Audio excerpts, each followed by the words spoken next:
So I saw a post the other day where a guy shared some pictures of a room where he wants to build a home theater, and he was asking for advice and guidance on, what options are out there for what he could do with that space.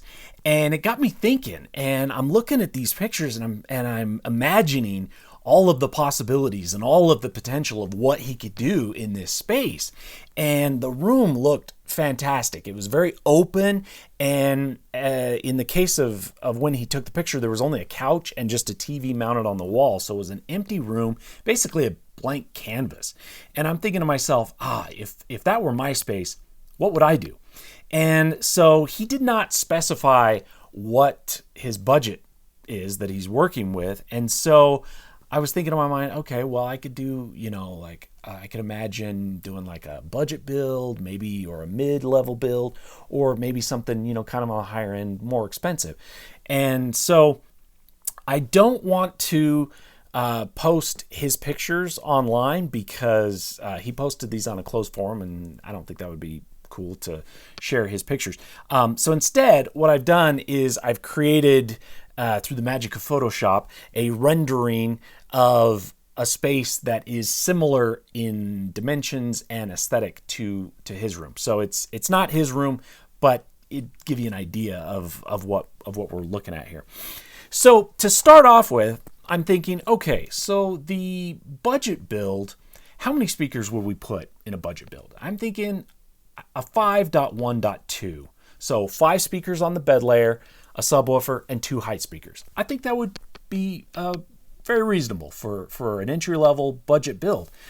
And so with that, you would need a receiver that could power 7 speakers.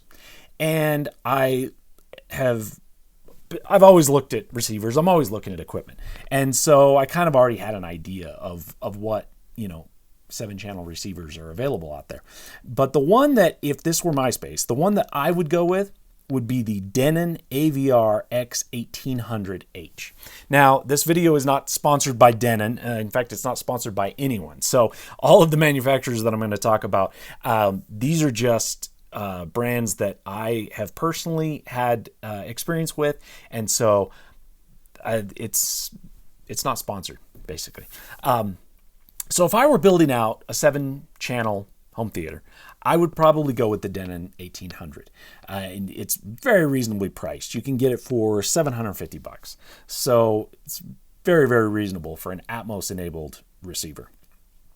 And so I've settled on a receiver. What about the speakers? Now, in my home theater, 2 of my height channels are the KEF Q150s. Bookshelf speakers that I've mounted to the wall using ceiling mounts. And I really like those speakers. And so I thought, what if I built out a whole home theater using KEF speakers? So for the center channel, I decided on the KEF Q250C. And this is a $600 center channel, and I think it would work great in a 5.1.2 setup. And then I imagine for the remaining 6 speakers, we could use all KEF Q150 bookshelf speakers, like the ones I have here in my theater. So bookshelf speakers for the mains, the surrounds, and the 2 height speakers. And they could be mounted to the ceiling, just like I have mine mounted. And the surrounds would obviously have to be on speaker stands. So I created a rendering of what this would look like. And you can see my extremely high quality Photoshop skills at work here, because this is a very, very accurate representation of what this would look like. Looking at this, I think this would make a really cool 5.1.2 setup. I think it would sound really good. And if we paired that with an SVS PB1000 Pro subwoofer, which is a 12-inch subwoofer, and it's rated at 325 watts continuous, and it's rated down to 20 hertz, and you can buy that for $800. All of this, that whole setup, could be had for $3,200. So just a hair over $3,000, and you'd have a full 5.1.2 Dolby Atmos home theater. So the receiver is $750, the center channel is $600, the 150s are $350 a pair, and we would need 3 pairs. And then the subwoofer is $800, just over $3,000. I think that would be a great starter home theater setup. So moving on to the mid-level build. This one I think should be a 7.1.2 Dolby Atmos setup.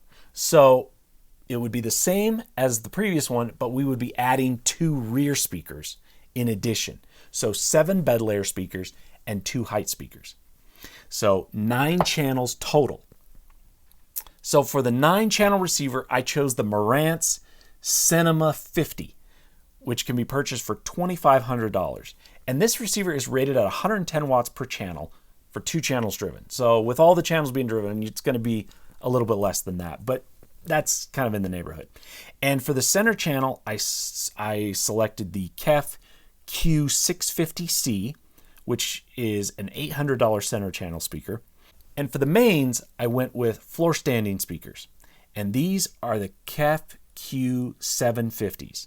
And these are $1,800 a pair. And for the surrounds and the rears, I kept those at the 150s and also the height speakers. So we would still need 3 sets of the KEF Q150s.